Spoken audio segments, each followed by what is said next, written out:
Lorsque l'actualité s'affole, suivez Le Point sur Métropole. Le Point, tous les matins à 8h30, reprise 1h30. Le Point est une courtoisie de MSC Trading. MSC Trading, c'est plus pour moins. Et le plan épargne BNC, une assurance pour votre famille et vos employés. Madame, Monsieur, bonjour. Bienvenue à la rubrique Le Point de Radio et Télémétropole. Merci de votre fidélité, merci surtout de l'intérêt. C'est avec plaisir qu'on accueille sur le plateau ce matin l'ancien ministre de l'Éducation nationale, à l'approche justement de la rentrée des classes, Nesmi Maninga.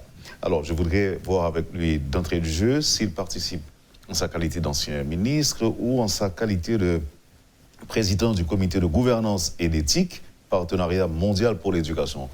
Bonjour, bonjour professeur. Bonjour Wendell, bonjour à toutes les auditrices, auditeurs, téléspectatrices et téléspectateurs. C'est un plaisir de me retrouver à cette émission. Donc, j'interviendrai à la fois en tant que président du comité de gouvernance et d'éthique du Partenariat mondial pour l'éducation. C'est ma principale responsabilité aujourd'hui. Mais quand j'interviendrai sur les sujets qui concernent Haïti, j'interviendrai en mon nom propre et comme ancien ministre et comme citoyen haïtien. Arrêtons-nous un petit peu sur le titre d'ancien ministre. Qu'est-ce que Nesmi Maninga a laissé comme héritage dans le cadre de son passage comme ministre de l'Éducation nationale? Moi qui croyais que cette question pouvait venir à la fin, cette question vient d'entrer le jeu. D'accord. Non. C'est le journaliste qui j'ai bien choisi de vous la poser. Absolument. Parce qu'avant de vous poser, de vous demander quelques opinions sur le fonctionnement du système, sur la rentrée des classes, d'abord, il faut avoir laissé quelque chose pour pouvoir soit critiquer, soit encourager, soit opiner. Absolument. Je pense que là aussi, vous faites un métier de prof, qui a une pédagogie, une certaine façon d'interviewer. C'est le cas. Je voudrais peut-être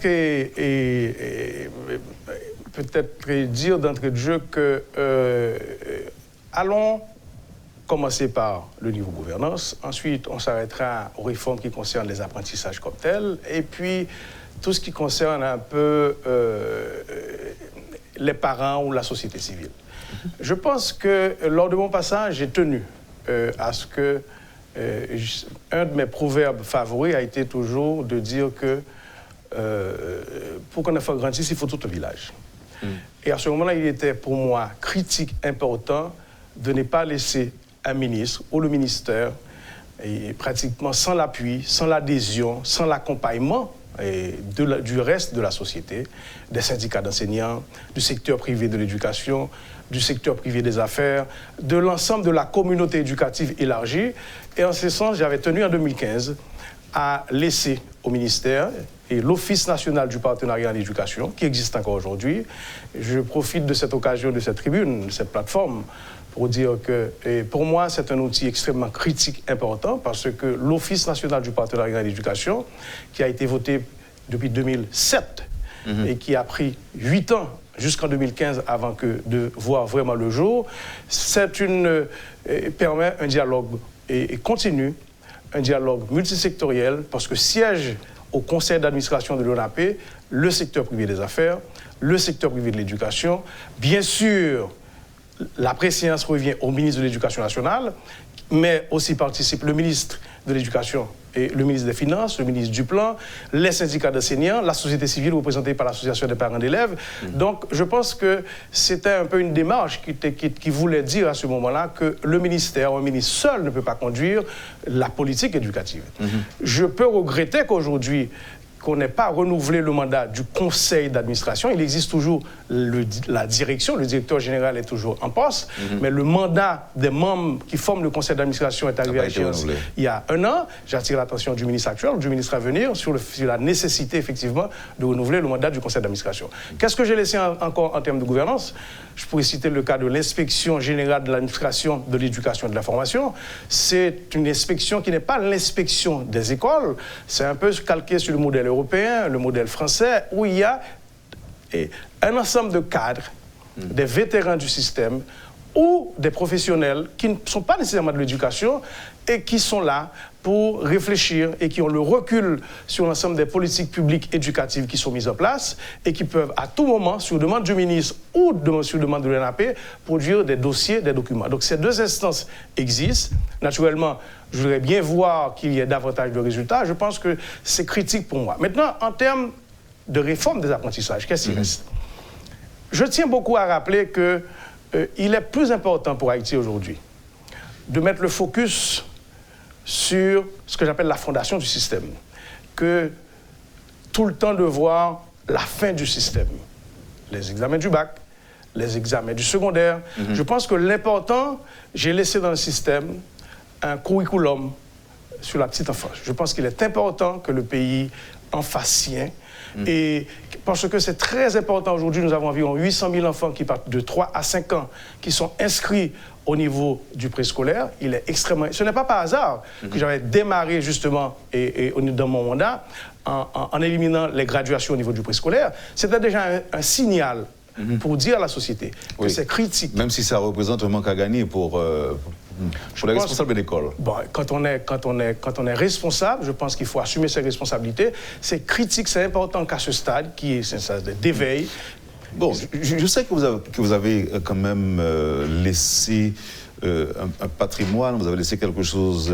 L'évaluation nationale diagnostique dès la 4e année fondamentale en littératie, numératie, créole, français, mathématiques, qui est extrêmement important, sans oublier la réforme du secondaire aujourd'hui. Nous avons eu quand même cette année 52 000 élèves à passer le concours du baccalauréat du nouveau secondaire, avec toutes les nouvelles matières critiques qu'il faut à un jeune aujourd'hui pour s'insérer dans le monde aujourd'hui. Je parle des compétences qui sont liées à la culture littéraire, la culture civique, avec le nouveau cours d'éducation à la citoyenneté, sur la culture numérique, sur la culture...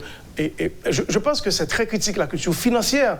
Je ne vois difficilement un jeune terminer ses études aujourd'hui sans avoir aucune notion de finance, de finance personnelle. Donc voilà le genre de réforme critique qu'il faut faire aujourd'hui et qui ne peut pas tarder.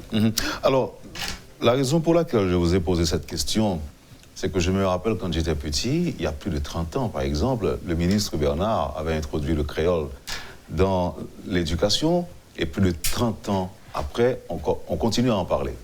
Donc, c'est justement la raison pour laquelle je vous ai dit qu'est-ce que vous avez laissé. Mais il y a aussi les 12 mesures pour la refondation du système éducatif haïtien que vous avez proposées. Bon, je ne sais pas si c'est à distance, si vous observez ce qui se passe. Qu'est-ce qu'il en reste en termes d'implémentation de ces mesures? Parlons du créole d'abord, puisque vous en parlez, parce que c'est un des éléments, parce que justement au niveau non seulement du curriculum du préscolaire tel qu'il a été proposé, ensuite de l'évaluation nationale diagnostique en 4e année fondamentale, qui est une des 12 mesures, où il est fait question que dès la 4e année fondamentale, on s'assure que l'enfant maîtrise au moins 60 mots en créole et en français. C'est fondamental. Donc le créole intervient. Et cette année, vous avez eu dans la réforme du nouveau secondaire, tous les 52 000 élèves qui ont participé dans le concours du baccalauréat du nouveau secondaire ont eu, c'est la première fois que ça arrive, après ces 4 années, après le lancement de la généralisation du nouveau secondaire, avec toutes les contraintes, tous les manquements que ce système a dans sa mise en œuvre, c'est qu'ils ont pu avoir leur baccalauréat avec un examen obligatoire en littérature créole. Et c'est un texte de François Séverin, justement, qui avait été proposé cette année. Donc, je pense que le créole... Alors, je dois vous dire que toutes les réformes, par nature, ont des controverses. Mais ce sont des controverses que la société elle-même entretient. Je pense que jusqu'à présent, la société... le ministre Bernard en a fait les frais. Jusqu'à présent, il y a un débat au sein de la société sur le bilinguisme, sur l'état du bilinguisme. Et ce n'est pas par hasard que j'avais signé la convention avec l'Académie créole haïtienne pour que, effectivement, cette académie accompagne le ministère de l'Éducation nationale pour que, effectivement, dans les 4 premières années de l'école fondamentale, le créole soit une langue d'apprentissage. La première langue d'apprentissage dans les 4 premières années de l'école fondamentale, qui était déjà de la réforme Bernard, reconfirmé par tous les documents du groupe de travail sur l'éducation de la formation et tous les autres documents antérieurs, mais qui ont du mal à prendre pied. Parce que vous savez, je pense que ce n'est pas tout que de déclarer. Le créole, comme toute langue d'ailleurs, il a fallu attendre l'année dernière, d'ailleurs, pour que l'Académie du créole se mette d'accord sur la standardisation. Vous avez entendu tout ce processus qui a eu lieu suite à la Convention. Il y a un travail aussi à faire en amont. Il faut former les maîtres. Ce n'est pas parce que vous êtes haïtien que vous savez nécessairement que vous maîtrisez la langue créole. Il faut l'apprendre. Comme toute autre langue, il faut un savoir-faire, parce qu'il y a une pédagogie pour enseigner le créole. Il y a sa grammaire, sa syntaxe, et tous les professionnels, les linguistes savent que ce n'est pas parce que vous êtes haïtien que vous pouvez nécessairement enseigner le créole. Ça prend du temps pour... Il y a même un débat sur l'appellation. Est-ce qu'on doit l'appeler créole ou haïtien? Bon, ça c'est un autre débat. Oui. Mais je pense que l'école haïtienne n'ira pas loin. Et moi, je suis de ceux qui croient et qui ai pris des décisions pour que le créole soit langue d'apprentissage du système éducatif haïtien. Maintenant, pour les mesures. Pour les 12 mesures, je crois qu'il y a certaines mesures qui sont en train d'être appliquées. Il y a d'autres qui ont été laissées de côté. Je commence par les mesures qui ont été laissées de côté, que je regrette beaucoup. À mon départ du ministère, il y avait déjà 70 000 permis provisoires d'enseigner, dont 35 000 avaient été livrés dans les différents établissements scolaires publics et privés. Et pour moi, c'est un élément important, parce que le permis d'enseigner, qui est, dans mon rôle de président du comité de gouvernance et d'éthique du partenariat mondial pour l'éducation, je vois comment ça se passe aussi ailleurs. Je pense que l'un des premiers points de régulation du système, c'est de savoir que les enseignants qui sont en salle de classe, ils ont les compétences, ils ont les qualités, ils n'ont pas seulement les compétences disciplinaires, ils ont les compétences professionnelles, parce que académique. Tout ce qui est lié, écoutez, ce n'est pas seulement parce que vous voulez enseigner une matière que vous êtes nécessairement qualifié pour être enseignant. Il y a, dans notre pays, on connaît le poids de la sanction, malheureusement. Les relations entre élèves et enseignants. Je pense que si un ministère n'a pas les moyens de sanctionner un enseignant qualifié au point de vue disciplinaire, parce qu'il s'est comporté mal, parce qu'il applique, parce que véritablement, tous les problèmes qu'on a par rapport aux chèques zombies, par rapport aux enseignants qui abandonnent, et puis on n'est pas compétent à vie. Donc je pense que c'est un élément clé de la réforme, le permis d'enseigner. J'encourage le ministère à reprendre cet outil important. Ce n'est pas parce que quelqu'un a eu un doctorat que vous n'êtes pas obligé de continuer à vous former, que vous appliquez votre savoir-être, la façon dont vous vous comportez en salle de classe prouve que vous êtes enseignant. À tout moment, on peut vous le retirer si vous ne vous comportez pas de la manière appropriée. Ceci dit, je pense que ceci était lié à une autre mesure. Une autre mesure qui était sous-jacente au permis d'enseigner, dites-moi pourquoi, Wendell, des enfants des 4 premières années de l'école fondamentale, 6 ans, 7 ans, 8 ans, 9 ans, doivent redoubler. Dites-moi pourquoi un parent doit payer le double ou le triple, dépendamment du nombre d'années que son enfant doit redoubler, les 4 premières années du fondamental. Je pense que ce n'est pas parce qu'on veut copier ce qui se fait ailleurs. Pédagogiquement, ça ne fait aucun sens pour que actuellement, dans le système scolaire haïtien, il y a 30% seulement des enfants, la moyenne de 30% des enfants qui sont dans les 9 premières années de l'école fondamentale, qui ont l'âge qui correspond à la salle de classe où ces enfants sont. Seulement 30%. Tout le reste, bien sûr, il y a un pourcentage de surâgés, tout le reste, ce sont des redoublements. En classe de 6e année fondamentale, seulement 20% des enfants ont l'âge requis parce qu'ils ont commencé à doubler en première année fondamentale, en deuxième année fondamentale, en troisième, en quatrième année, sans raison valable. Déjà, ils le faisaient déjà dès l'âge de 3 à 5 ans qui concerne le préscolaire. Donc, il y a une méconnaissance du fonctionnement du système éducatif, du processus d'apprentissage et du système d'évaluation comme tel. Donc, et à quel pourcentage aujourd'hui vous pouvez évaluer la qualité de l'éducation en Haïti, l'éducation globale? 30%, 40%? Bon, il y a différentes façons d'évaluer le rendement scolaire ou la réussite scolaire. Je pense que... Mais moi, je préfère celui qui concerne, personnellement, je préfère celui qui concerne les flux scolaires. Sur chaque 100 enfants qui rentrent en première année fondamentale, combien arrivent à faire tout le parcours scolaire sans abandon, sans redoublement? jusqu'à la 13e année, 12e, 13e année, donc les 2 dernières classes du secondaire, à peine 10. Combien qui réussissent à passer sans avoir redoublé tout le cycle? Entre 3 et 5. Pour moi, c'est le meilleur indicateur pour mesurer. Parce que l'autre mesure a été plus simple. C'est de faire commencer à redoubler tous ceux qui ont certaines difficultés, qui viennent, par exemple, et certaines difficultés peuvent venir peut-être de l'incompétence du maître lui-même. Et à ce moment-là, de ces 100 élèves, vous en gardez 10, parce que vous en avez tellement fait redoubler, vous en avez tellement disqualifié, ils auraient 10, et vous avez 100% de ces 10. Pour moi, ce n'est pas ça le résultat scolaire. C'est comment un pays qui va avoir, j'espère, mais ce ne sera pas le cas malheureusement, 4 millions d'enfants à rentrer pour des raisons qu'on connaît tous, les parents n'ont pas les moyens cette année, encore pire que les années antérieures. Très peu iront effectivement le 9 et septembre, malheureusement. Eh bien, combien de ces enfants vont pouvoir terminer le cycle scolaire, peu importe les orientations techniques, professionnelles ou universitaires? Et sur quelle base, Nespi Maniga, on a fait le choix de vous comme président du comité de gouvernance et d'éthique, partenariat mondial pour l'éducation, alors que vous êtes issu d'un pays où le système éducatif dans l'ensemble laisse à désirer? Dites-nous. Bon, j'aime peu parler de moi, mais puisque vous... Non, est-ce que c'est parce que vous... Je pense qu'il y a beaucoup, il y a eu beaucoup de partenaires internationaux qui ont cru aux 12 mesures. Que ce soit le permis d'enseigner, que ce soit la carte d'identité d'établissement, pour éliminer les écoles qui ne doivent plus exister de la manière dont ces écoles existent dans le pays. Des écoles qui n'ont pas de point d'eau et qui font payer pour le point d'eau. Des écoles qui n'ont pas de terrain de jeu qui font payer pour le terrain de jeu. Et tous les abus que certaines écoles font par de la publicité mensongère en prétendant vendre des choses ou des produits ou des services qui n'existent pas et qui n'ont pas. Je pense que beaucoup de bailleurs ont été rassurés par un certain leadership. Et quand je me suis présenté effectivement au Partenariat mondial pour l'éducation dont Haïti est membre depuis 2008, et d'abord j'étais membre du conseil d'administration, et quand il a fallu choisir les présidents des 3 commissions qui gèrent véritablement et ceci, je pense que ma candidature a été soutenue par beaucoup de pays, a été retenue, j'ai été réélu.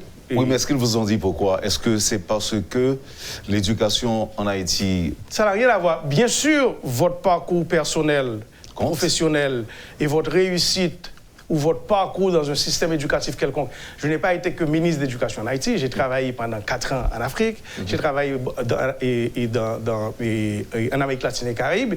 J'ai beaucoup de réseaux un peu dans le système éducatif international.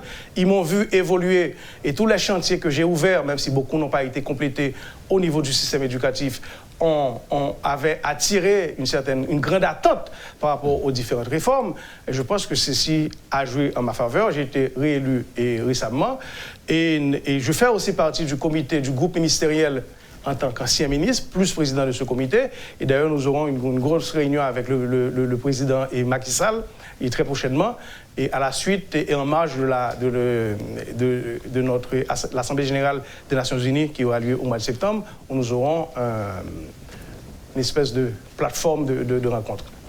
Dites-nous, quelle sera donc la place d'Haïti dans l'agenda du Partenariat mondial pour l'éducation à l'Assemblée de l'ONU? Actuellement, nous gérons la rentrée scolaire au niveau de 70 pays, dont Haïti. Et nous observons comment ça se passe. Dans beaucoup de pays, nous avons des programmes que nous finançons.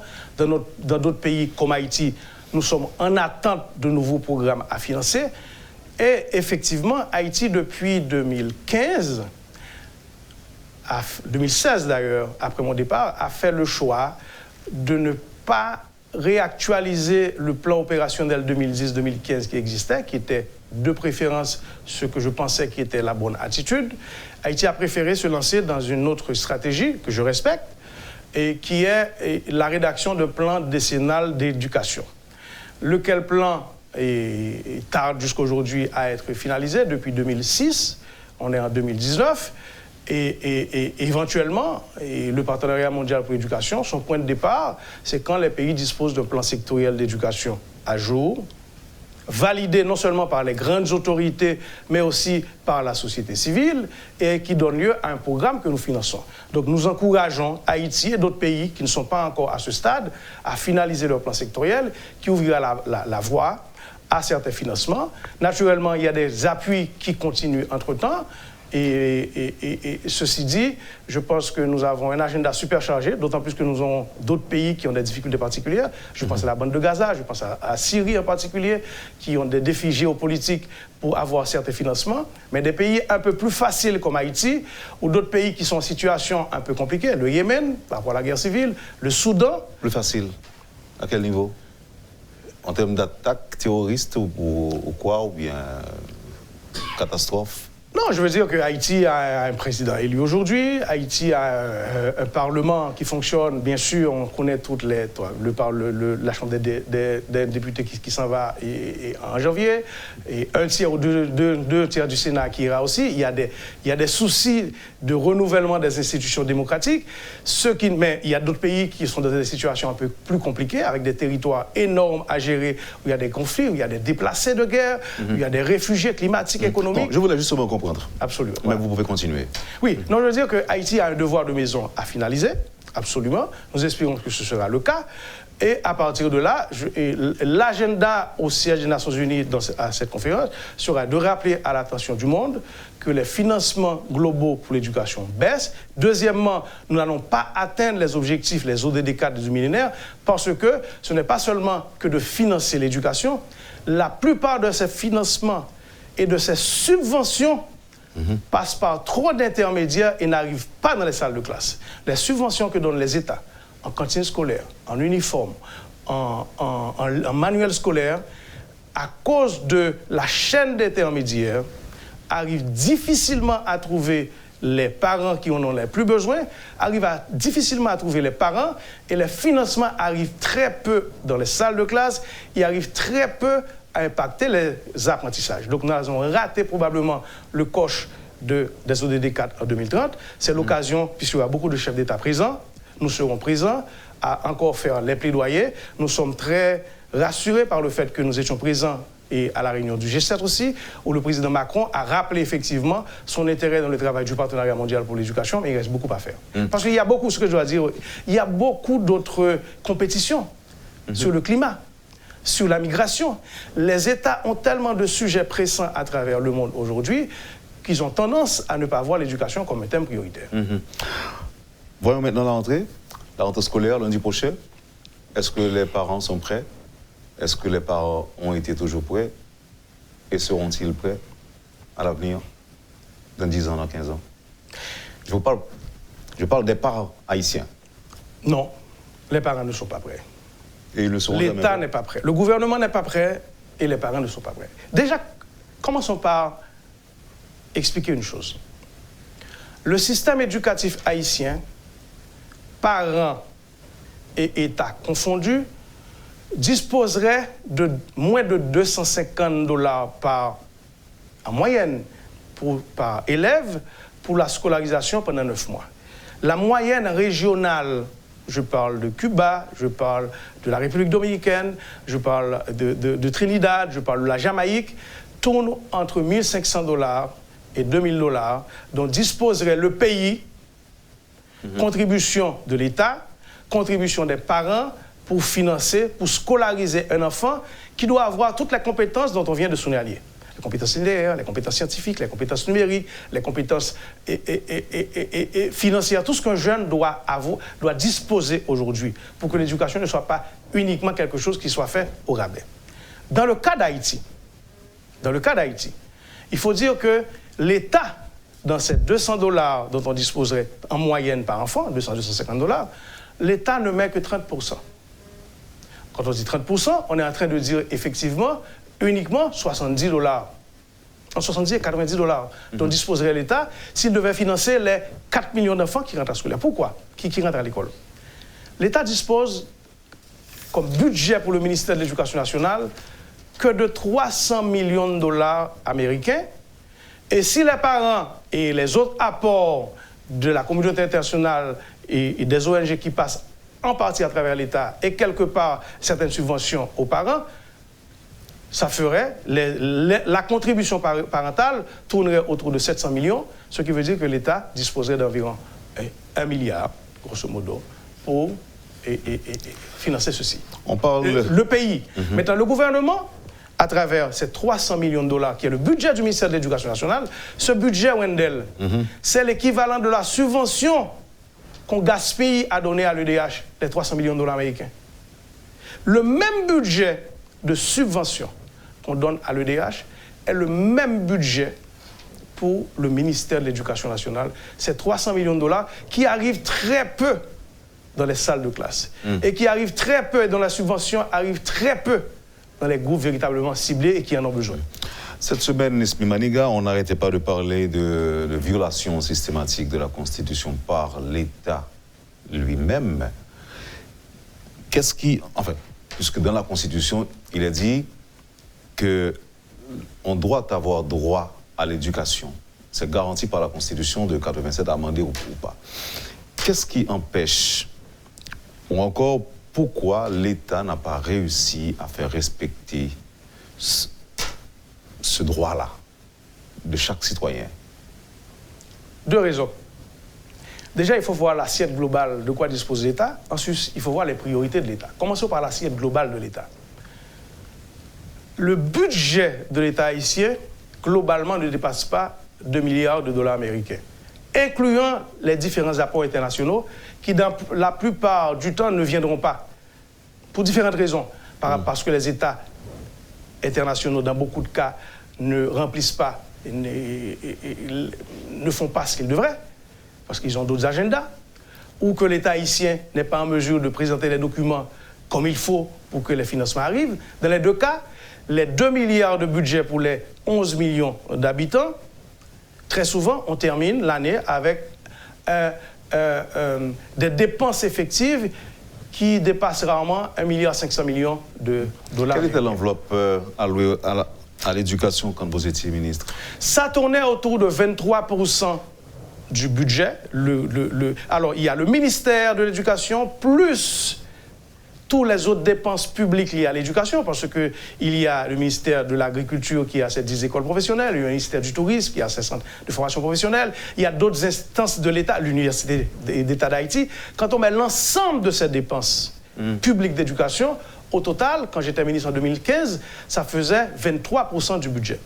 Aujourd'hui, je pense qu'on est redescendu autour de 15% du budget. C'est des dépenses globales. Entre le ministère qui fait autour de 11-12% du budget, plus les autres ministères qui dépensent dans l'éducation, plus les autres secteurs publics, ça ne dépasserait pas, incluant l'UEH, ça ne dépasserait pas 15%. Est-ce que vous avez protesté? Ben, effectivement, publiquement. Publiquement, et j'ai fait plusieurs articles qui rappelaient l'importance du pacte national pour l'éducation, où l'État, où beaucoup de... J'avais mené toute une campagne et pour faire adopter ce pacte pour l'éducation, qui n'est pas l'idée de Nesmi Maniga, qui a été présenté déjà depuis les travaux que la commission Jacques et Lumac avait coordonnés, et sur le groupe de travail sur l'éducation, qui avait proposé et milité en faveur d'un pacte pour l'éducation, et qui à ce moment-là proposait que d'ici 2020, l'État devait dépenser au moins 30% de son budget pour l'éducation, et le pacte de 2015 proposait en 2020 qu'on devait arriver jusqu'à 35% de l'éducation. Wendell, il y a une chose. Je pense qu'un pays comme Haïti, dont l'État ne finance qu'environ 20% du pacte scolaire, même si ces 20% du pacte scolaire arrivent à accueillir près de 40% des effectifs scolaires, devrait, comme le Costa Rica, inscrire dans sa constitution, même si c'est vrai, comme vous le dites, on ne respecte pas les constitutions, souvent, par rapport à la taille du budget dont l'État dispose, comme le Costa Rica, qui dans sa constitution, exige que le pays dépense au moins 8% de son PIB, ce qui tourne autour des 30% de son budget national de l'éducation. Comme ça, que ce soit au niveau de l'État central, que ce soit au niveau des collectivités territoriales à travers les commissions municipales d'éducation, le pays se fait obligation, même à l'intérieur de ce maigre budget national, d'accorder la priorité, parce que l'éducation, ce n'est pas une dépense sociale, c'est un investissement pour différents secteurs. Ce qui revient à dire aussi qu'il faut éliminer le gaspillage. L'argent, ce n'est pas une fin en soi. Il faut faire les réformes qu'il faut. Il faut dépenser là où il faut. Il faut que les subventions accordées arrivent au groupe véritable. Oui, mais comment améliorer la qualité du système éducatif? Comment permettre, par exemple, aux écoliers, aux parents de bénéficier de la subvention quand on sait que 80% des écoles sont privées? Bon, ça, c'est déjà la première grande anomalie. Et je pense que le pacte pour l'éducation visait effectivement à renverser cette tendance anormale. Je pense qu'Haïti est presque le seul pays de la planète avec ce 80-20.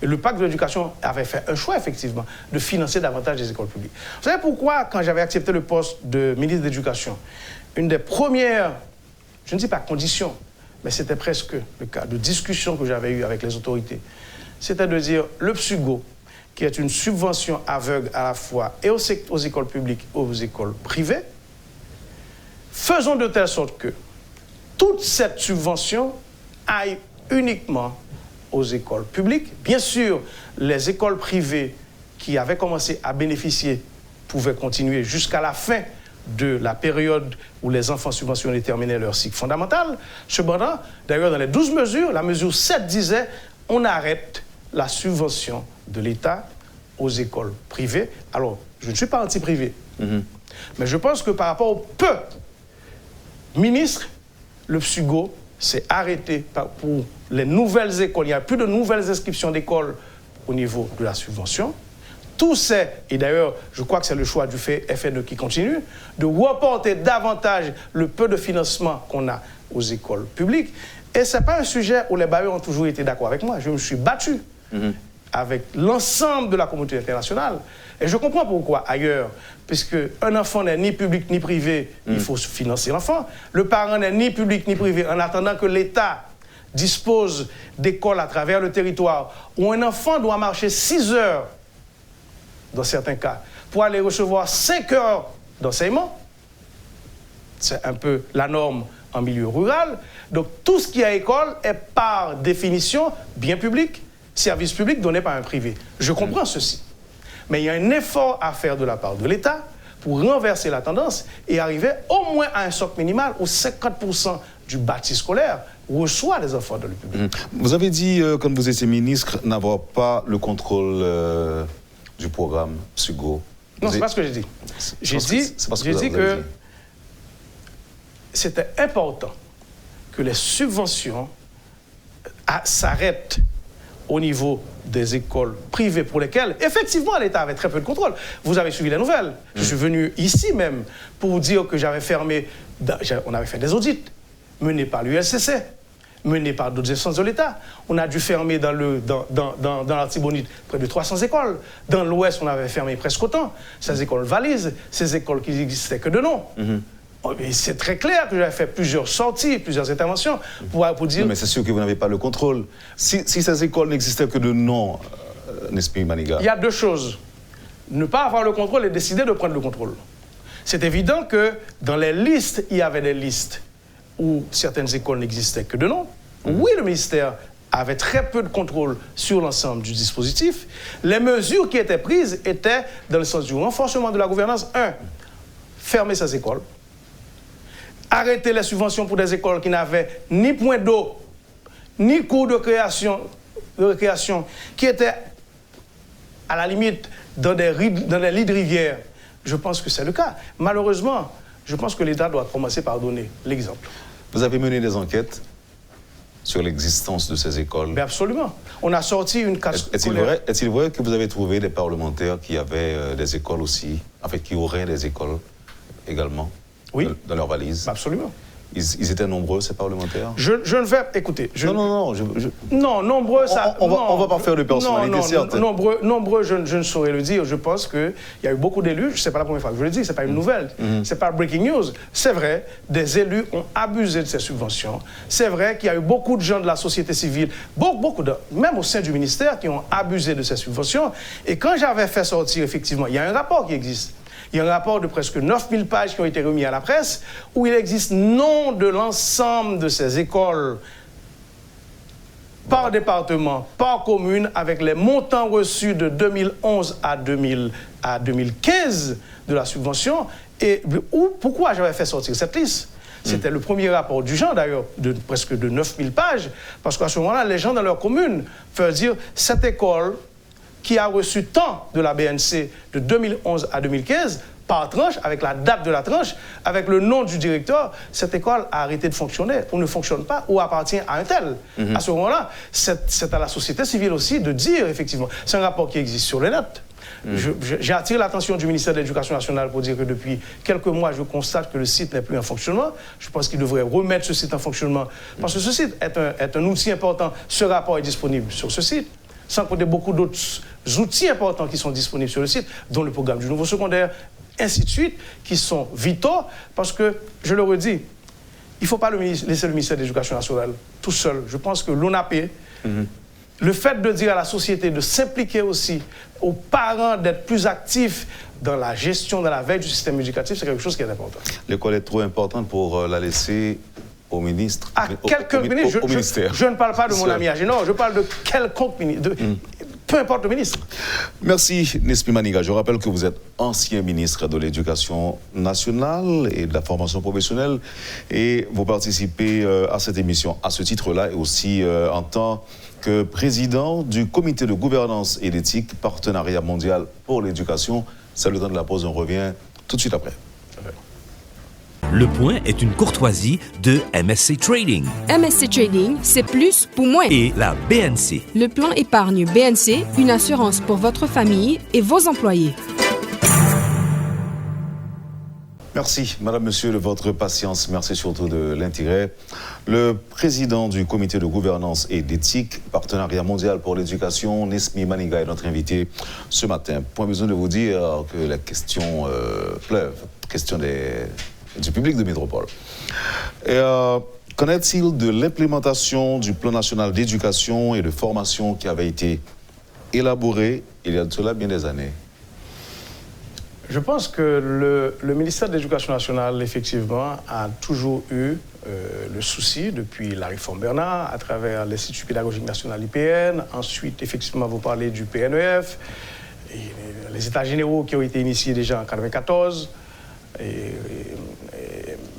Je pense que tous ces plans qui, au fil du temps, ont pris des dimensions différentes, ce plan est devenu entre 2010 et 2015, je le mentionnais tout à l'heure, sous la conduite du groupe de travail d'éducation de la formation, le plan national, le plan opérationnel 2010-2015, et ces plans ont toujours été en exécution.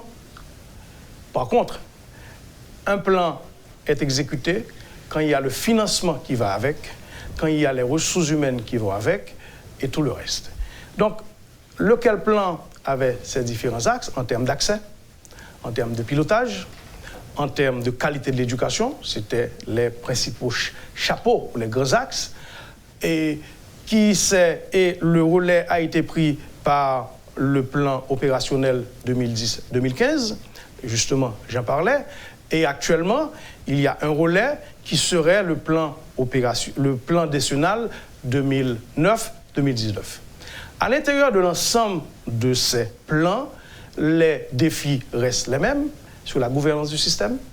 Est-ce qu'on a le contrôle des écoles publiques, le contrôle des écoles privées, et est-ce qu'on a le contrôle des flux? Est-ce qu'on a le contrôle au niveau de l'inspection, au niveau des contrôles, au niveau du système? Donc, ensuite, au niveau de l'accès, c'est vrai que depuis jusqu'à aujourd'hui, on est arrivé quand même à ce chiffre de taux de scolarisation qui tourne autour de 90%.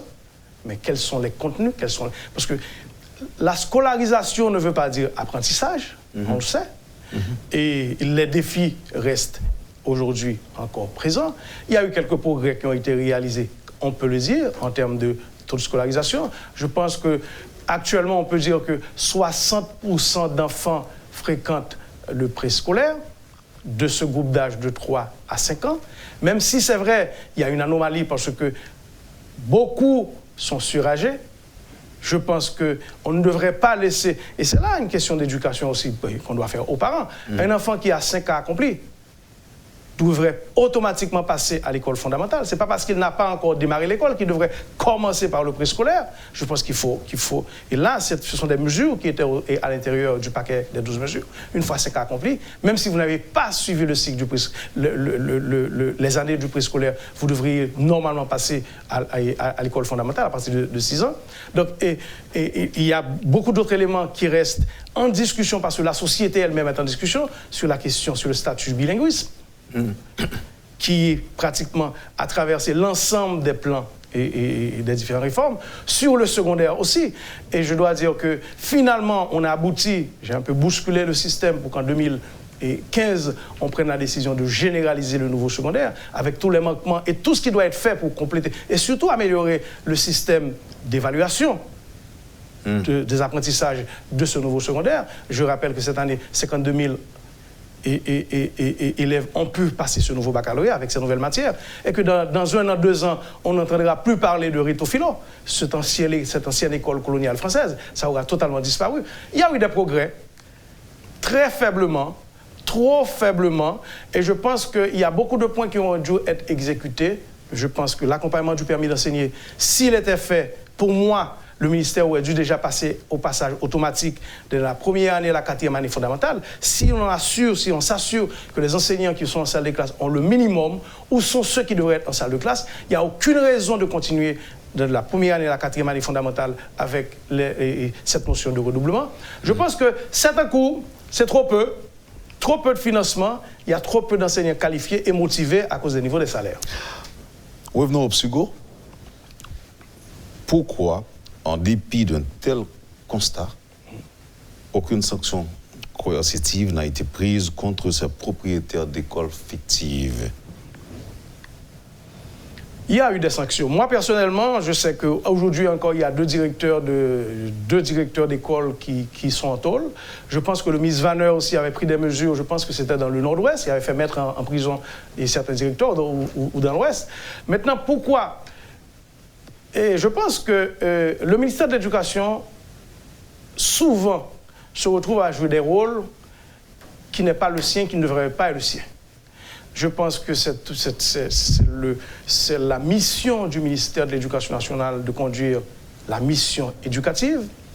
Quand il y a des déviations de cette nature, quand il y a des abus de cette nature, de se référer aux autres instances compétentes, c'est ce que j'ai toujours fait moi comme ministre, j'imagine que les autres ont fait et continuent de faire de même, se référer au ministère de la Justice, au système judiciaire comme tel, pour les poursuites légales, et pour que le ministère ne devrait pas être distrait de son rôle premier. Je pense qu'il y a eu beaucoup de dossiers que l'ILCC avait conduits, que j'ai personnellement déféré par devant les autorités compétentes pour les suivis que de droit.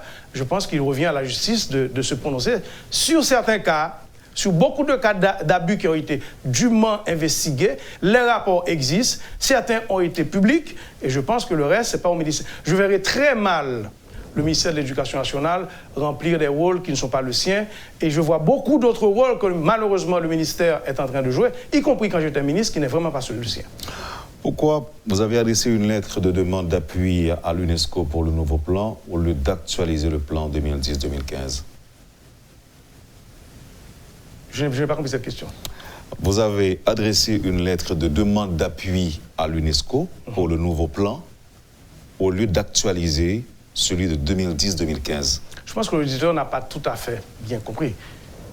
Moi, comme ministre, le souci avait été toujours de réactualiser le plan opérationnel 2010-2015. La notion du plan décennal a démarré véritablement à partir de 2016, quand je suis parti. Maintenant, il est évident que dans ma casquette de partenariat mondial pour l'éducation, nous recevons les demandes du gouvernement haïtien, nous agissons. Moi, j'ai donné ma position personnelle, Nesmi Maniga. Maintenant, comme le partenariat mondial pour l'éducation, je respecte tout à fait le choix du ministère de l'Éducation nationale de conduire le plan décennal. Nous nous y inscrivons et nous avons les financements qu'il faut, nous avons l'assistance technique qu'il faut. J'ai donné un point de vue, mais nous sommes de toute façon, chaque gouvernement est souverain et décide de son action. Voilà. Est-ce que le ministère de l'Éducation nationale continue de percevoir les $1,50? Ce n'est pas le ministère de l'Éducation nationale qui continue de percevoir le loi 50. Je pense qu'il y a... D'ailleurs, je me réjouis du vote finalement de la loi sur le FNE.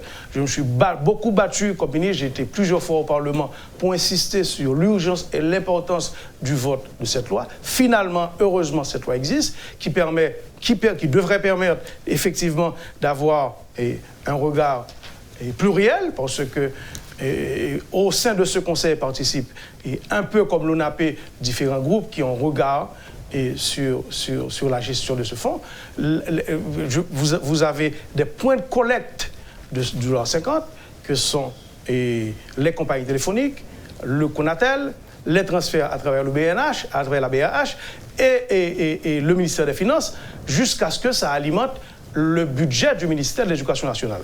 Je dois vous rappeler que le rapport dont je parle, le rapport sur le programme de scolarisation, ces milliers de pages dont je fais mention, effectivement, ça traite d'une partie de ce rapport qui dit voilà, le ministère de l'Éducation, comment il a géré en partie avec ce montant, ces fonds, avec la liste des écoles, à travers la liste que la BNC a donnée au ministère de l'Éducation nationale. C'est une partie du rapport qui est public. J'espère effectivement que ce soit le Conatel, que ce soit la BRA, je pense qu'il y a eu des rapports qui ont été déjà faits pour qu'on puisse effectivement faire l'ensemble le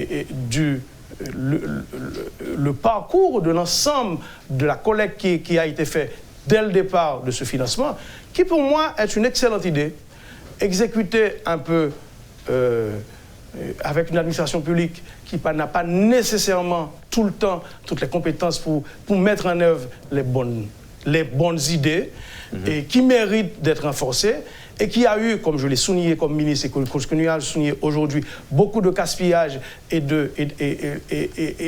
d'inappropriation la façon dont certains fonds ont été gérés, qui méritent effectivement, en plus du rapport que j'ai soumis, d'autres types de rapports, et que le FNE est en train de prendre le relais aujourd'hui. La rentrée des classes est dans 2 ou 3 jours, disons 2 jours. Et pour revenir au financement de l'État, on n'est pas prêt, on ne sera pas bientôt prêt. Pour ne pas dire on ne sera jamais prêt. Comment, selon vous, on devrait canaliser le financement de l'État pour permettre à un plus grand nombre de parents d'en bénéficier?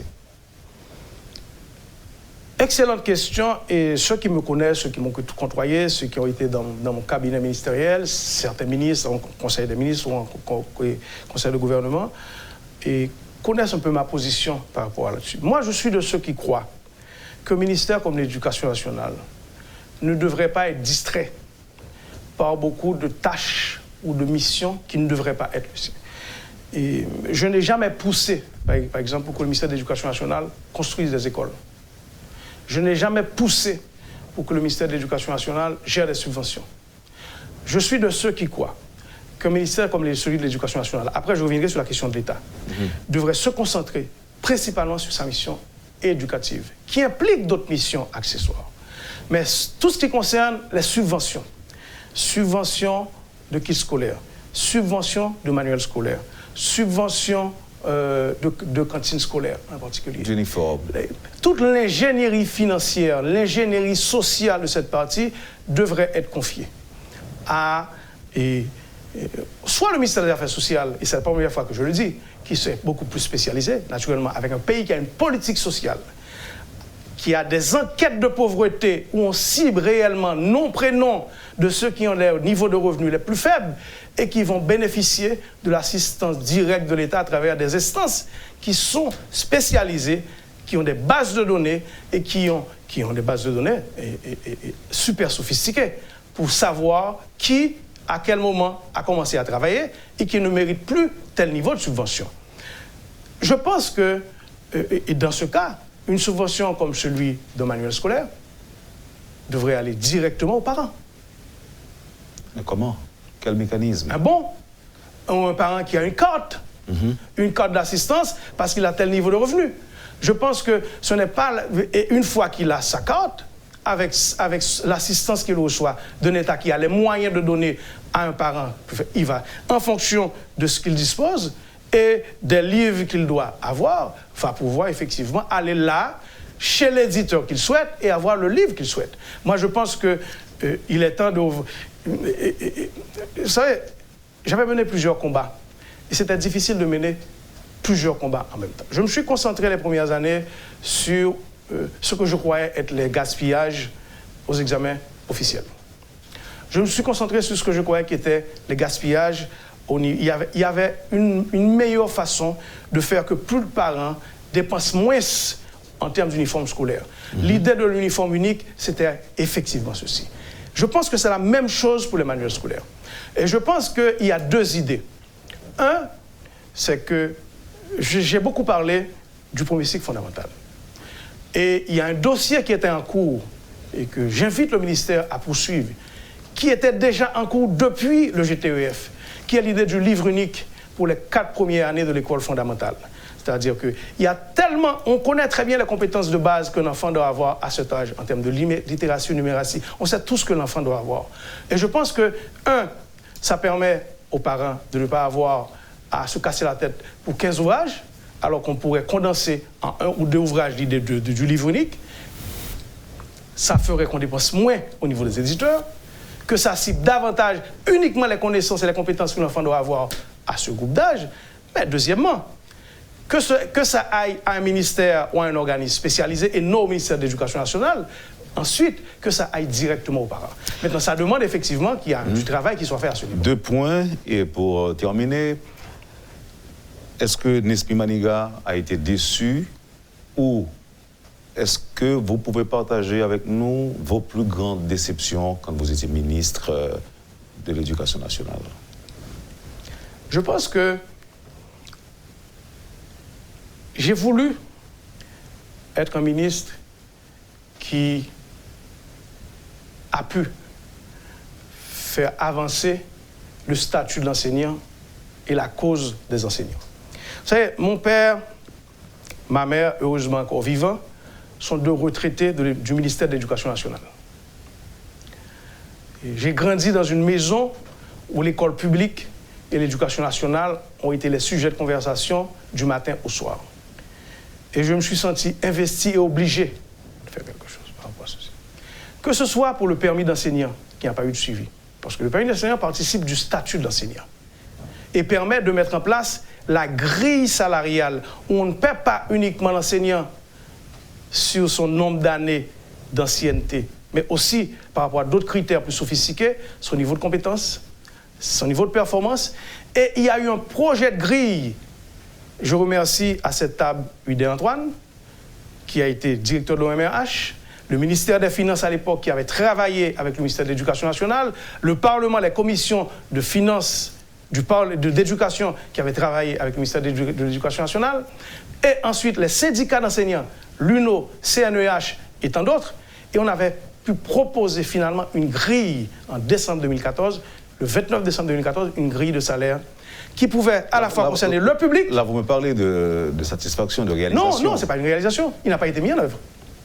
Donc, que ce soit le permis d'enseigner, ou la grille salariale, ou le projet de grille salariale, ou bien plus, la carte d'identité d'établissement. On n'a pas beaucoup de temps, mais je dois vous dire que si on respectait ceci, aujourd'hui, tout enseignant détenteur d'un permis provisoire d'enseigner aurait pu se présenter devant les éditeurs qui avaient signé cette carte avantage pour avoir 20% de réduction. Parce que c'était une carte qui donnait un avantage en nature, qui donnait un avantage en service de carte de fidélité par rapport à la détention du permis d'enseigner. Il y avait tout un dispositif qui était conçu, construit, qui liait le permis d'enseigner et la carte d'identité d'établissement qui n'ont pas eu de suivi. Je pense que ceci est parmi les autres, toutes les frustrations que je peux avoir. Je pense que c'était pour moi le rêve que je pensais pouvoir accomplir. Où se trouve l'autobus qui a été donné à l'UNO? Il faut demander à l'UNO. Ce n'est pas l'autobus qui a été... Il y a eu le ministère de l'Éducation nationale, quand j'étais ministre, avait une politique qui était Comme le font, écoute, je travaille actuellement au Sénégal, en Côte d'Ivoire et au Burkina Faso, dans tous les pays de l'Afrique de l'Ouest, il y a un partenariat solide entre les ministères de l'Éducation nationale qui ont des plateformes comme l'ONAP et les syndicats d'enseignants qui reçoivent, comme dans la Constitution qui exige à l'État haïtien d'appuyer les partis politiques de l'opposition, l'ensemble du système politique, la Constitution aussi, et le ministère de l'Éducation nationale doit appuyer l'ensemble des partenaires du système éducatif, dont l'ensemble des syndicats d'enseignants.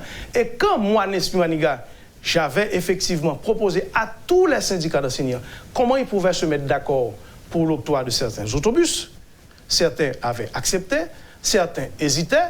Je pense que la CNEH, qui a plus de 30 ans comme syndicat d'enseignants, de même que l'UNO, plus de 30 ans comme syndicat d'enseignants, avait accepté de travailler avec le ministère. Et je pense que ce n'est pas que ce seul appui. Il n'y a pas que les autobus qui ont été donnés à ces syndicats d'enseignants. Il y a l'appui qui a été fait pour la formation des enseignants, la formation de leurs membres. Je pense que partout, moi je travaille au niveau de 70 pays, je pense que l'ensemble des ministères de l'éducation ont pour devoir, responsabilité d'accompagner la communauté éducative. Et je me réjouis que j'ai pu, finalement, après 7 ans, mettre en place l'Office national du partenariat en éducation. L'avant-dernière question, mais des réponses brèves. Gonditrice qui dit qu'on sait que pour entrer dans le système, ça, en Haïti, même si on a une bonne volonté à chuter. Parce que quoi ça ou même? Non, parce que chaque monde a une mission pour accomplir, ou apporter grain de sel par an, je ne pas regretter du tout. Je pense que grand pile frustration capable de gagner, grand pile chantier, même s'il peut pousser, on met tonne, tout ça ne saute pas là. Tout pourquoi privé aujourd'hui, même quoi, dans les prochaines années, il y aura des améliorations. Peut-être qu'il y a des gens qui vont prendre 12 mesures, qui vont quitter 2-3 tomber, mais quand pile bagarre là, pas de route, pas bois, il faut que les jeunes haïtiens n'aient pas de diplôme qui expire ma bonne dernière échéance 2023. Si faculté de médecine Haïti, pas refait curriculum, pas un curriculum qui est basé sur compétences, diplôme ça a expiré. Même pour baccalauréat, même pour tout diplôme haïtien, si ne pas faire réforme ça il a expiré, donc pas de route pas bois. Il a expiré, on ne va pas présenter aucun côté. Non, mais c'est publiquement dit. 2023, tout médecin haïtien, si les facultés de médecine, université d'État et privée, pas faire réforme dans le curriculum. Bon, mon petit commentaire rapidement, Nespi Maniga, et sous conjoncture, sous problème politique, mais vraiment, il faut le très court. Opinion personnelle, parce que j'aime comprendre une question là, c'est que vous allez plus évoluer de l'autre côté qu'en Haïti. Oui, même très. Très attaché. Très attaché. D'ailleurs, 3 cas postes que je fais pas concerner le travail, m'a fait à l'étranger, plus concerner Haïti, parce que je me suis. Bon, ça haïtien mieux, il était collé dans la paume. Moi-même, je ne pas beaucoup. Premier ministre, moi, je regrette que. En fait, je ne peux pas un pile conseil dans ce sens-là. Déjà, vous pouvez écouter. Moi-même, je ne sais pas pour qui ça veut dire.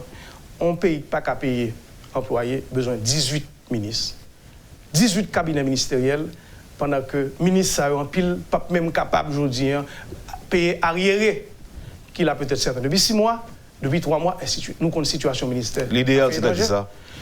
On fait plusieurs propositions déjà qui disent que aujourd'hui, on paye seulement 2 milliards de dollars comme budget, donc pas même dépenser tout.